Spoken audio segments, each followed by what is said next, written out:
Welcome to the Illuminated Path podcast. I'm your host, Liv, founder of Eno Wellness Collective. My wellness journey started with yoga, which led me down the path of exploring healing modalities like meditation, breath work, sound healing, mindset work, and so much more. This exploration inspired my mission to help others find what lights them up. Get comfortable and curious as we learn from experts, teachers, and creators who are lighting up their communities and living an inspired, expansive life. Let's dive in. Welcome back to another episode of the Illuminated Path podcast. So excited for our guest today. His name is Sean Pangelinan. He was recently here on Guam just last year for Eno Wellfest to be one of our speakers and guest teachers. So I knew I wanted to have him on this podcast and to share his work. Sean is a former Olympian turned personal trainer, and he has over 10 years of experience in fitness and physical transformation and has helped thousands of people reach their health goals in San Diego at a studio called the Fit Lab. As much as he is passionate about helping others reach their goals, his main mission in life is to raise his 3 sons by leading by example, taking care of his health, family, community, and business. In this episode, we dive into it. We dive into his fitness inspiration, his road to the Olympics. We talk about the early days of the Fit Lab in San Diego, and then how that transition was not only becoming a dad, but then balancing being a dad and working with dads. I'm excited to share this conversation with everybody. I hope you enjoy it. Let's dive in. Yay. Thank you so much, Livy, for having me on. So excited to have you here and to have you back. You were only at Wellfest a couple of months ago, and it was so amazing to get to sit down with you before the festival to just catch up. We've known each other for a long time, and now we're in our own worlds and own businesses in the health and wellness space. And so when I was thinking about who I wanted to have on, whose conversation I wanted to share and story I wanted to share, you definitely came up as top of mind. So I appreciate you making the time. You're out in San Diego, so our time difference is a little bit different, but we're excited to kick it off today. So for those of you who don't know Sean, would love for you just to start off with a little bit about who you are, what you do, what you're doing out in San Diego. So my name is Sean Pangelinan, but for the past 10 years, I've been going by Sean P. the Trainer. And that's because I've been helping people improve their lives through fitness and wellness. And I've been doing that as a personal trainer and a gym owner here in San Diego for the past, it's solid, actually over 10 years now. I can't believe it. It's been over 10 years. And so what I've been doing as far as my little style of training is it's this little thing called data transformations, DATA, which stands for determine, align, track, and adjust. And it's this pretty cool way of really trying to understand your body more, which will lead you to improving not only your health, but your emotional and psychological well-being. And so that's kind of what I've been doing for the past 10 years. Amazing. And I know that, it's always interesting to hear about people's fitness journey, what sparked it for them. For some people, it was an injury. For some people, it was through sports. Everyone has got sort of a different passion that takes them down the road of wanting to focus on their fitness. And so I know that you were involved in sports in your early days, but would love to hear a little bit about what were those early inspirations for you to get, to start to know your body more? Yeah. I think sports, I've been playing sports since 3rd grade. And pretty much every year after that. So I think the when I look deep down into when I've actually had a different outlook when it came to health was when I watched my father inject himself with insulin for the first time. And this was about 7th grade. I just remember watching him, and I'm gonna be honest, I was very disgusted by it, right? I'm afraid of needles. But when I saw him lift up his shirt and he has big old belly popping out, rub it with alcohol, get the vial of insulin, it's a syringe, pull it out and poke himself with it, I was just like, first off, what are you doing? Why are you doing that? And I don't think I ever want to do that for my life. And I think that's the real deep part of my outlook of wanting to become healthier. Sports, fitness was very natural, right? Wanted to become better in whatever sport I was doing.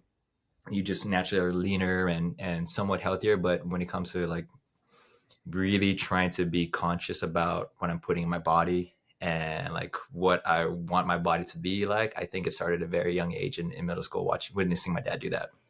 Absolutely. So I'm always interested to know what were those early, early inspirations. And oftentimes it is a person or some, some experience. So, yeah, that, thinking about that early spark, not only seeing your dad, but then also having sports in the mix and then ultimately leaving home, right? So I know that you moved out to San Diego for college and then stayed, right? So tell us a little bit yes. about what made you want to move to San Diego? I also went to school in San Diego, right? So I know that it's easy to want to go towards the sun and the beach and the West Coast, but yeah, what made you choose San Diego, and then what made you stay and sort of decide to call it home?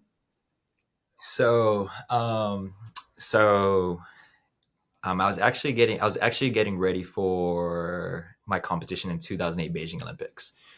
And I just remember thinking to myself at one point, it's like there's more to life than what I'm doing right now, right? I don't just want to be a paddler for the rest of my life. I want to do more. And what does more mean? I knew that I wanted to go off island, and I didn't know what the answers were. I just knew I need to leave. I just need to book a one-way ticket once I got home after the games and go straight to somewhere. And Neil Limbo and Jared Paris. So those are two of my best friends, and I just remember like asking them, "Wait, where do you live?" And they said San Diego, and I was like, hey, just in case I like move out there, would there be like a place for me to stay if I needed to?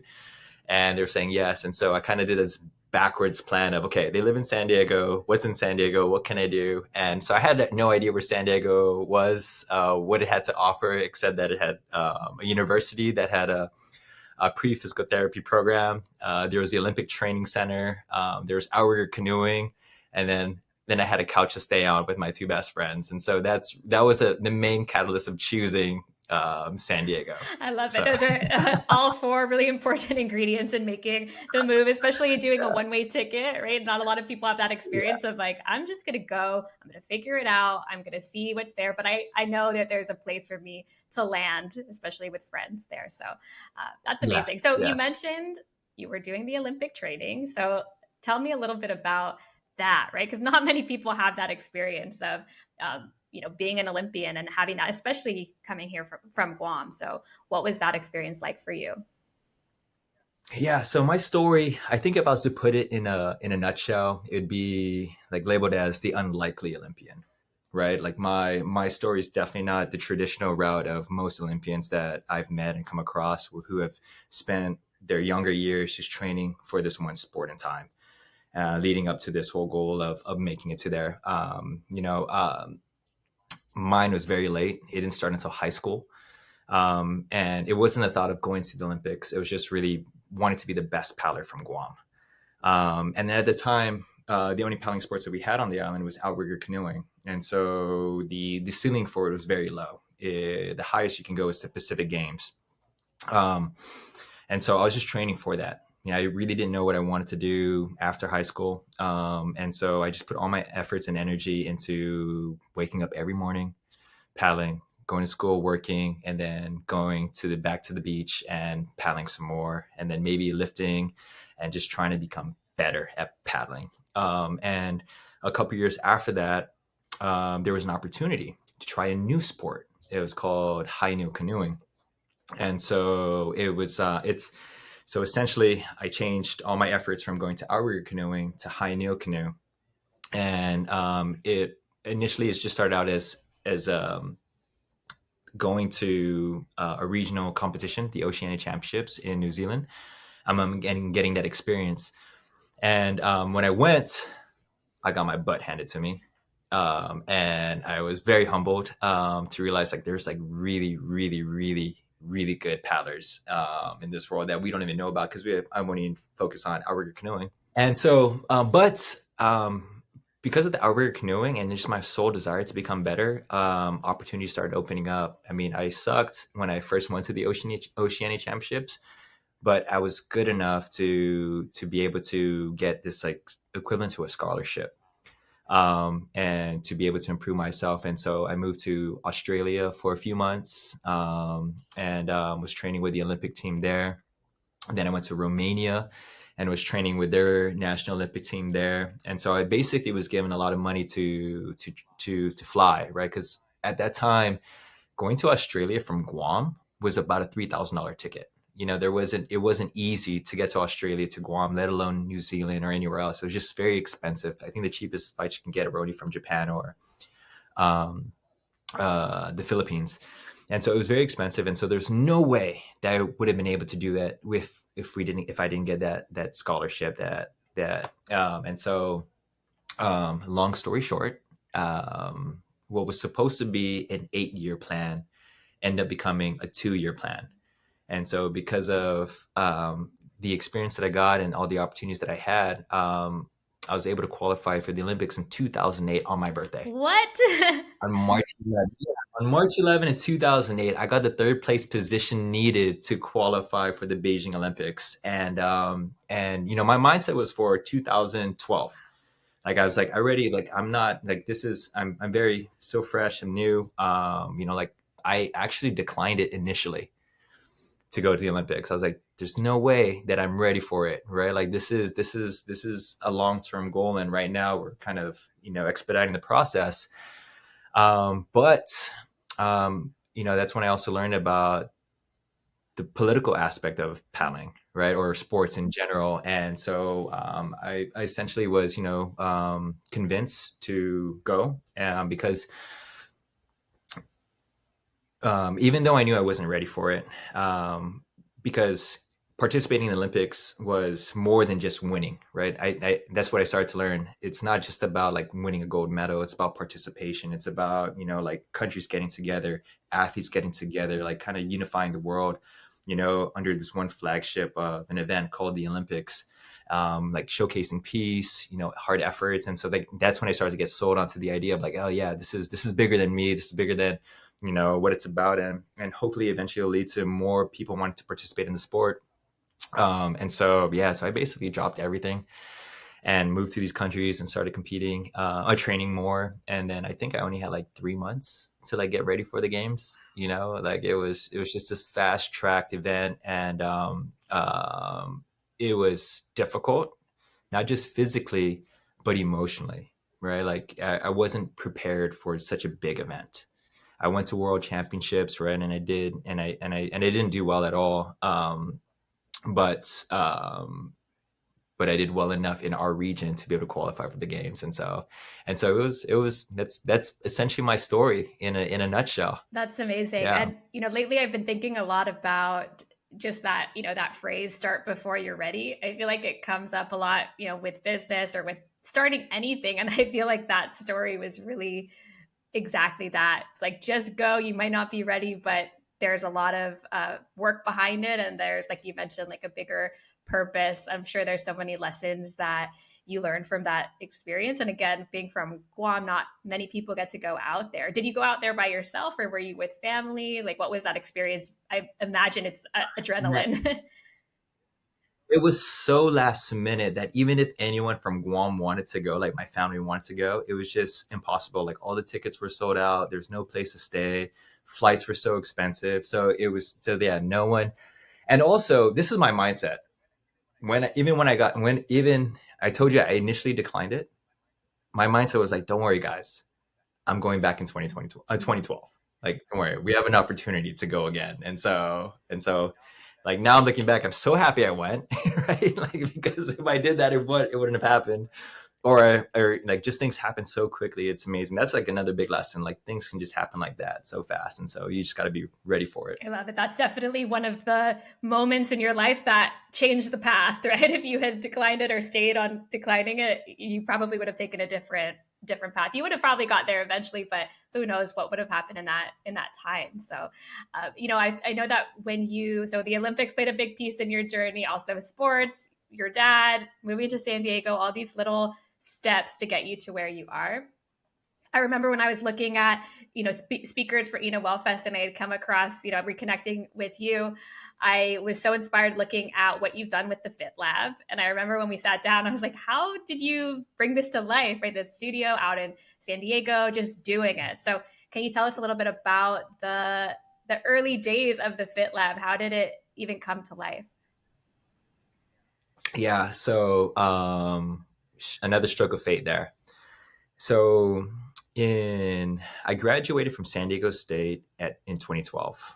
I was at another crossroads. I didn't know what to do. Right. I initially went there to become a physical therapist, and I decided physical therapy is not for me, because I was very focused on prevention at that time. Like my senior year of my senior year of college, like I did this project, and my project, it was just supposed to be this business plan.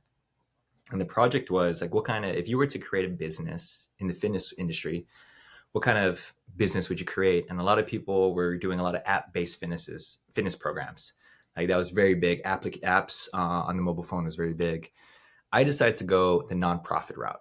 Right, I decided to make this plan, and my plan was to be able to promote paddling on the island of Guam, to promote awareness of childhood obesity, because I became fascinated with like the obesity epidemic. Like when I started going to college here in the U.S., it was to be reactionary to a problem, right? Like if someone got hurt or injured, they would go to physical therapists for them to solve their problems. And then along that 4-year journey, I was like, wait, if people are getting hurt because they're overweight, or they have bad knees or bad hips or bad backs, or they're just not moving as well as they could be because of this issue, like how do we prevent that issue? Like what can we do? And there was really no profession in the exercise science world that did that. It was mostly like public health, like awareness. And so I didn't know what to do. So I was like, all right, I'm gonna table it, and I'll just see if something comes to me, or maybe another route will happen. So I decided to focus on paddling, and try to become a professional paddler. You don't make money as a paddler. So naturally, the next best thing I could do part time that was flexible with my schedule of traveling and competing was being a personal trainer. And I think I started to get back into training around 2013. And after a couple years of moderate success in the paddling world, right, and like starting to see the writings on the wall, like, yeah, dude, you're not gonna be able to support a family, as a professional paddler doing what you're doing. So you need to start like figuring something out. I started to realize that the people I was helping were coming to the facility that I was at the time because, one, they see how their parents were, and they knew that if they didn't take a step in the right direction, that they were going to follow that path. Two, they came through some life-changing event that made them, realize that they needed to take control of their health before it gets worse. Or three, that people just wanted to improve their health in general. And I was like, like I'm working with the people that I wanted to work with back at the university level, and I just didn't know what it was. And so once I started putting more time and effort into becoming a personal trainer and less time as a paddler, I was like, all right, I think I can actually make it a profession. I can actually become a professional trainer. And I remember this because the first month that I had, I made like my first like real good month, I made $5,000. And prior to that, I was like getting by with like $1,500 a month, just like barely paying for the bills. And I was like, dude, I think I can actually make this a career. And so I was working at this facility, got to become a manager, end up not seeing eye to eye with this manager because I started to develop my processes on how to help people, and eventually quit. And then a former client found out that I quit, and he asked me if I like to do business with him. So I was like, I remember it was March 31st, 2015. I remember the exact date because I was like, dude, if I quit, I'm not going to be making any money, right? At this place. And I don't, and this is before making $5,000, right? Oh no, sorry. this was just after making $5,000. It took a big pay cut to become this manager. And I quit because I was like, it's a bad environment for me. And then April 1st, I got the call, and from my friend, and I was like, former client, and I was like, dude, if this is a joke, it's a bad time to be joking with me, because I don't, like, I'm in a pretty weird place. And so, anyways, we met that Friday. He gave me about a week. I told him that give me a week and I'll present a business plan. Presented a business plan the following week, and then June 25th, we had our first client. I had my first client. Wow. So so just like I was like, got the money that was needed, found the location, started putting the foundations in, like started having like this small like business plan of like what the Fit Lab was going to be. And at the time, I had the foresight to know that I couldn't compete as a personal trainer in this area. Like, it's saturated. There's so many personal trainers. Like, some guys that have been here for like 2 decades and I've never heard of, in facilities. And so, but with my background in kinesiology, I was like, like, one thing that a lot of people aren't doing is like body composition assessments, metabolic rate testing, VO2 max testing, and then putting that as a program to be able to help people understand their bodies better to transform their lives. And so that's like, I kind of knew that part. And it was very successful early on. Oh no, I'm sorry, it was not successful early on. I almost lost the gym. I can remember that was probably a low point in my life. The lowest, probably the lowest, is like putting all this effort into a facility and like your baby, and within like 3 months time, like thinking like you're about to lose everything and just go into like massive debt. And like just like things weren't going well. Like, so anyways, so fast forward 1 year later, things started to pick up. I kind of rebranded the Fit Lab to become, and I had this like slogan: it's not just training. So it's not just training; it's personal. And so ever since then, like the gym started to like find its footprint, and I started to pick it up, and did fairly well since then. Wow, that is definitely a story of fate, right? Meeting the right person that's like, let's do business together, bringing it all to fruition so quickly, and then having those highs and lows right away to really instill that grit and resilience right off the bat. I feel like every sort of founder's story is super interesting because there's those highs and low points.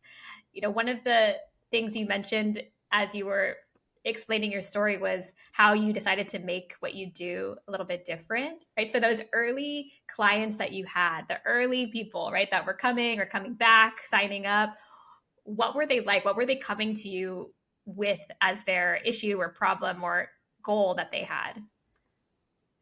Yeah, so yeah, if I could put it like in simplest terms, I think most people at the time were looking for like some type of life-changing event. Like, it wasn't physical, in my opinion. Like, I think, like, yes, they're coming in because they wanted to improve their body composition and improve their health. But when as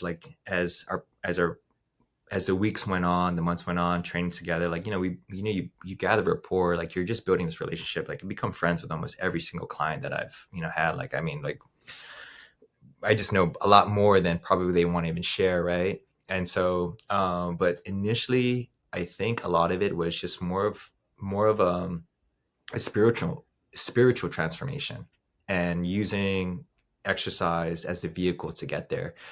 Because, um, a good amount were coming because of getting out of a relationship, right? Like, it was like, like, got a bad breakup. Another one was, I just remember like a handful of people like changing careers. I just remember like this was crazy, like, good established careers, and then deciding they're going to quit and then just start something new, like during this process.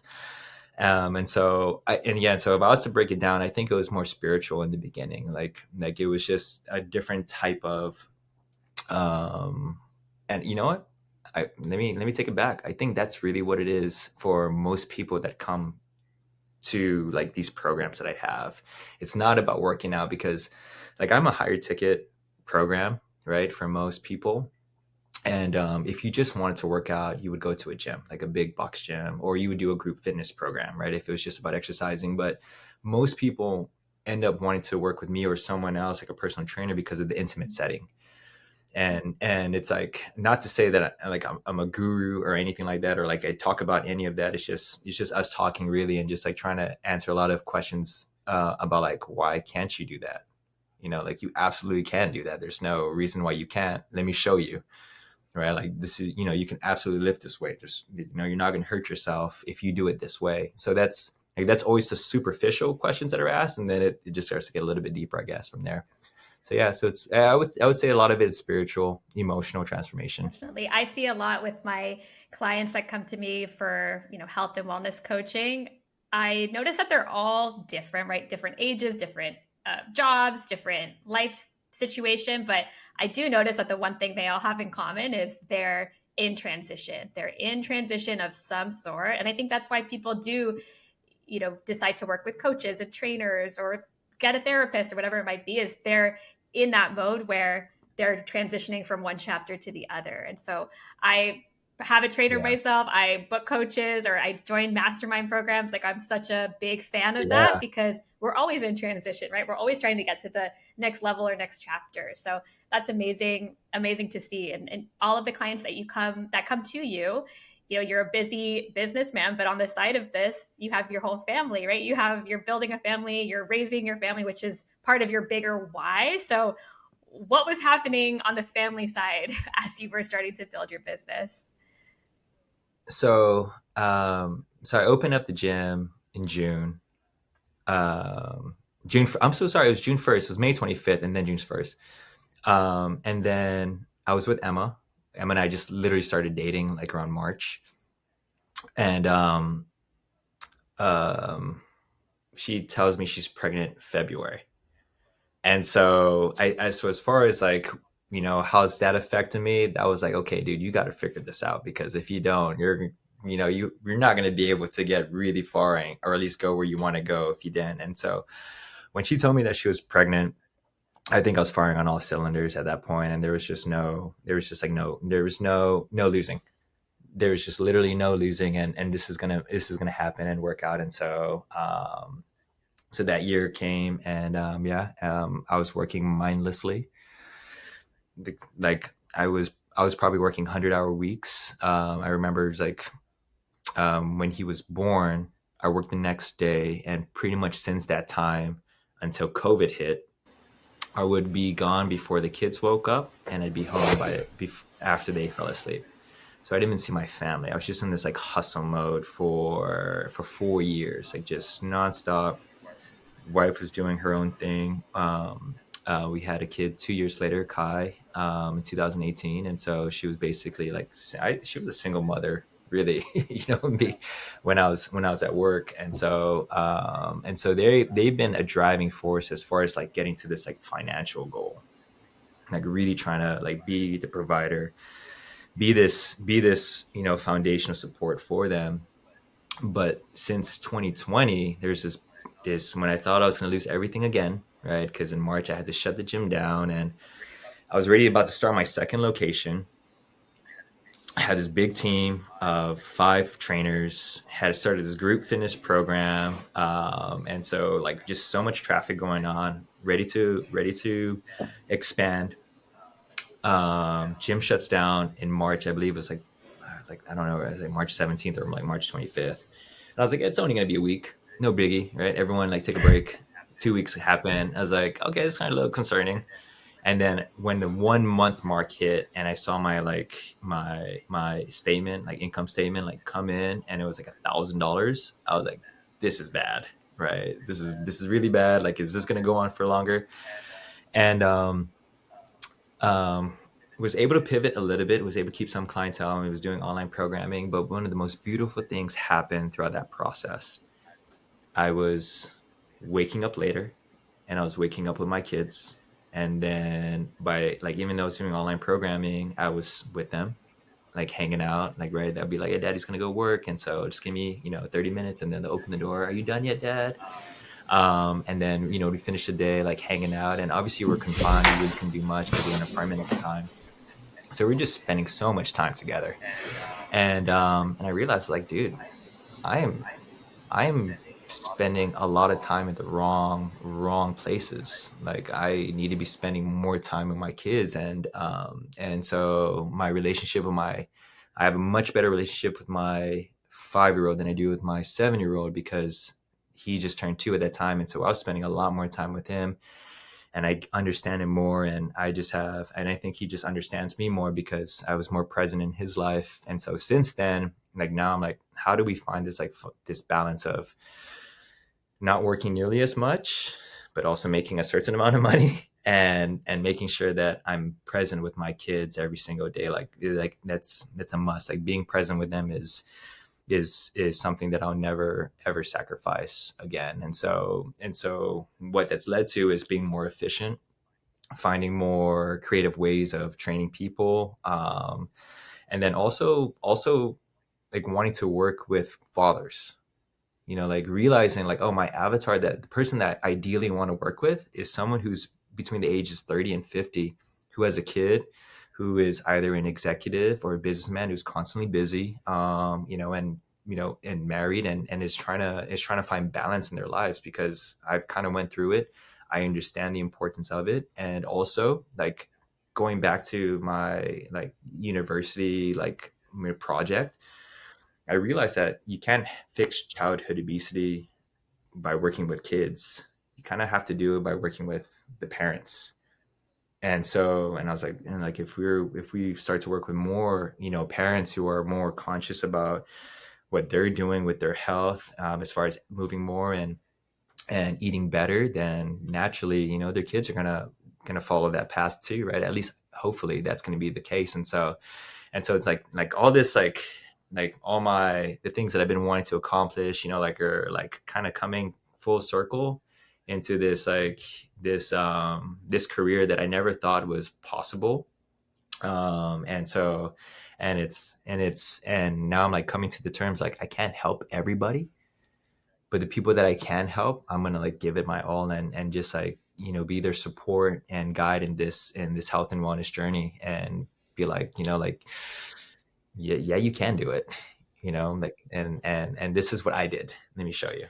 I So resonate with all of that so much. I love how becoming a father really inspired more on the business side and vice versa. I just had a son a couple months ago, and I'm noticing with that time is the most important resource value. It's so valued now to be present. So how yeah. can I spend less time doing more of the things I love? I feel like it, like you said, with efficiency, really allows you to look at how you're spending your time and figure out how to make it work in the most efficient way.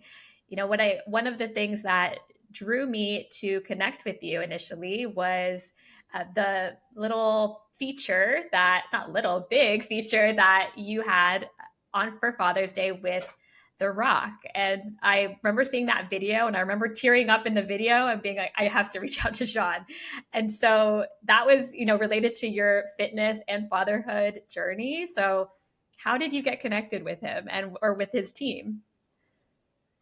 Yeah, so I never got to meet him, but according to his team, he knows my name, and he knows I'm from Guam, and so that's all that matters, right? But the the project DJ Dwayne Johnson, The Rock, has a company called $7 Production, and they're essentially the people that do all his social media content. And one of the production directors wanted to do a campaign on Father's Day. And essentially, the criteria was to find fathers who are leaders in the fitness space that are promoting health and wellness for other fathers. And so I ended up becoming one of the candidates for that. And so we had a meeting, and I fit the criteria. They liked the vibe, and we spent a whole day shooting with this team. Really cool people. Got to tell the story, and it was one of those moments where you don't realize you know what you're doing until you start talking about it in front of a camera, and they start asking you all these questions, and you're like, dude, I'm on the right path. Like, this is exactly what I want to be doing, and I'm doing it, and I'm truly grateful. And so it's like, thank you so much for seeing that, because I kind of lost sight of that myself. And to be able to see that video put out was great. So that was, and then the icing on the cake was being featured with the Rock's page and being a part of Under Armour and all of that. But that's essentially what it was for. It was a campaign to be able to promote other fathers on Father's Day, and so it was me and a couple other guys, and they had beautiful stories too. And so yeah, it was a blessing to be able to do that because it was just a nice reminder of what I've been doing Definitely. on a personal And for those of you who haven't seen the video, I will put it in the show notes so you can check it out. Really beautiful, capture of what you do. So I know that, before when I asked you about what were the reasons people were coming to you, you mentioned it was related to spirituality, right? Or even just a spiritual purpose, a deeper why. It wasn't just for movement, yeah. right? They could go to the gym if they want that.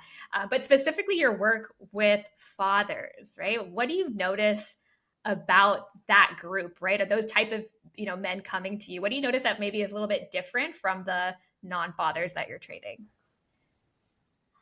I think like the most fathers that come in, the number one thing they want is more energy. I want to have more energy, and I want to be able to like play longer with my kids because I'm like gassing out when I walk up the stairs, or I'm like I just can't like I just can't. I'm too tired to play with them after work, and so that's always the number one reason. And so that's always the definition of success, right? Like when it comes to our workouts, it's like, yeah, you're losing weight. Yeah, you're like looking better, feeling stronger, but are you, like playing, you're crawling with your kid? Are you outrunning your kid? Are you able to like carrying them on your shoulder or under your arm at the zoo for 3 hours without feeling tired and, like your back hurting you? And so that's always the definition of it. And so that's really what it comes down to, is just being more present with their kids. That's the ultimate goal for it. And so, yeah, that's, I'm noticing that even just I only have a 6-month-old right now, and when I have to carry the car seat and the stroller, I'm like, I'm glad I work out because this is pretty heavy already. I can imagine for dads. We went traveling recently, and using the carrier. I'm like, you have to be pretty in shape to be, as these kids get bigger and bigger, chasing them around, crawling. Like I could totally imagine that being a big goal for dads. yeah. I mean, like my wife makes fun of me all the time because like my arm will get tired, holding the kid, and she'd be like, "Hey, I hold him like double that time," and I'm like, "Yeah, but you hold him all the time." so so yeah, moms are by far way stronger than the dads. Shout out to the So moms. yeah, so uh, shout love out to it. the So, moms. Yeah. I'm sure that you get this question often. I always am curious for people who are in this wellness world, health world. What do you do to take care of yourself, right? You're in the gym, you're working long hours, you have your family, but like, what are your routines or rituals or things that you do to keep that motivation going? Yeah, I'm gonna go back to when I first started this gym, because I think when I first started this gym, I was so stressed out, and I was just so like focused on like trying to grow the gym that I truly neglected myself then. And when I say neglected myself, I mean I started having anxiety attacks. I started drinking more. I started to not look like a trainer. And so I remember like, okay, dude, I think part of the reason why you're not attracting people as a trainer is because you're not doing what needs to be done, right? You're not emitting this like strong vibration, this frequency to be able to like attract people to it. And so that's where the slogan, not just training, it's personal, came into play, because it's more for me. It's like you're not just training, to like for you're not just training other people, you're training to help other people like improve their lives. And vice versa, like if you're not doing it for yourself, you're not going to improve your life. And so um I try my best to wake up early mornings to get it out of the way, and I've been trying my best to do that for this whole year, but it just hasn't happened. And so I'm content now with the fact that I just won't be able to wake up at 3:30 in the morning and work out at 4 before my first client at 5. And so as far as like me working out, I just try to carve out 30 minutes to 45 minutes every day to be able to do something. And so this is like, there's flexible dieting. Flexible training is going to be something that I'm going to say right now. I've never used this term before, but I'm using it now. Like it's like, I think when you kind of know what you kind of know what to do in the gym, You just need to do 50% of that, 30 minutes a day, just to maintain your health. But if you're like trying to hit a goal, you have to follow like a structured program to be able to hit this. And so, like this year, this past couple weeks, man, my family's been sick. I haven't. Last night was the first night in 7 days I was actually able to get 4 hours of sleep. I was not sleeping. And so it's like to all the dads out there, to all the moms out there that really want to like hit your goal and like, like try to follow the structured program, depending on how old your kids are and what you do, it's not going to happen. But that doesn't mean like you have to kill yourself into like trying to like follow this routine, because it's not the ends all means all. Like working out is as simple as, like, before we had a conversation, I went for a 20-minute walk and I put on a 20-pound rucksack and was able to get a little bit cardio there. Other days when I'm training 12 hours, I'll do like a 30-minute like specific muscle group. And then and yeah, and so free flowing. But it's not the best way to train. But if you really, if it's very difficult for you to follow a program and time, it's, you just need to carve out 30 minutes a day to do something. And walking is the minimum thing you need to be doing. Just walk. It reminds me of one of my favorite TED Talks. I'll also link it in the show notes, that I typically send to my health coaching clients around week 1 or 2. It's all basically called like, you just need 1 minute, right? Start anything that you're trying to do. Like just go for a walk for 1 minute, or do whatever you're trying to like have as your habit. Like just do it, right? Keep the consistency, even if it's just for a minute. For your case, it's just 30 minutes, right? But I love that, building that in. And also the shout out to that, if you have kids at different ages, depending on what's going on with them, like you're not going to be able to have this amazing hour morning routine every day, right? You're going to have to get creative and use the toolkit that you have and figure out, what do I have time for today? So that's really amazing advice for people too. So I know you have the Fit Lab, have a family now, kids are a little bit older, but what are you thinking of, what comes next for you? So 2024 is going to be going back on just continuing this optimization of like putting more information out there. Take a big step away from social media. And so 2024 is going to be a lot like that. But as far as like the big picture, it's honestly just to spend more time with the family. That's always going to be the end goal. Like no matter what I'm doing, no matter what I'm trying to accomplish, it's going to be like, how can I spend more time with my family?